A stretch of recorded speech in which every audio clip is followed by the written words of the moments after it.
অবশেষে চলে এলো সিতারে জামিন পার মুভির ট্রেলার, যেটা ডিরেক্টেড বাই আর এস প্রসন্ন। এই মুভিটা 20 জুন 2025 থিয়েটিক্যাল হিট হতে চলেছে এবং আমির খানের সাথে এই ফার্স্ট টাইম জেনেলিয়া দেশমুখ অভিনয় করতে চলেছে এবং এখানে আমির খানের anger issues, management anger issues রয়েছে।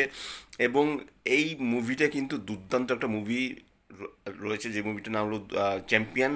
চ্যাম্পিয়ন্স মুভিটা 2018 রিলিজ হয়, সেই মুভিটার কিন্তু অফিসিয়াল রিমেক।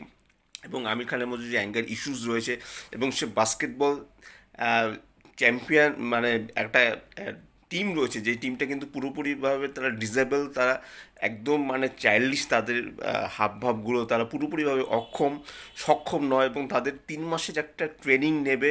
এই তার অ্যাঙ্গার ইস্যুর জন্য সে একটা প্রবলেমে পড়ে যায়, সেটা এখানে দেখানো হয়েছে। এবং সেসব যে সাকসেস কতটা হয় সেটা জানতে হলে অবশ্যই আপনাদের তারে সিতারে জমিন পার এই ট্রেলারটা দেখতে হবে।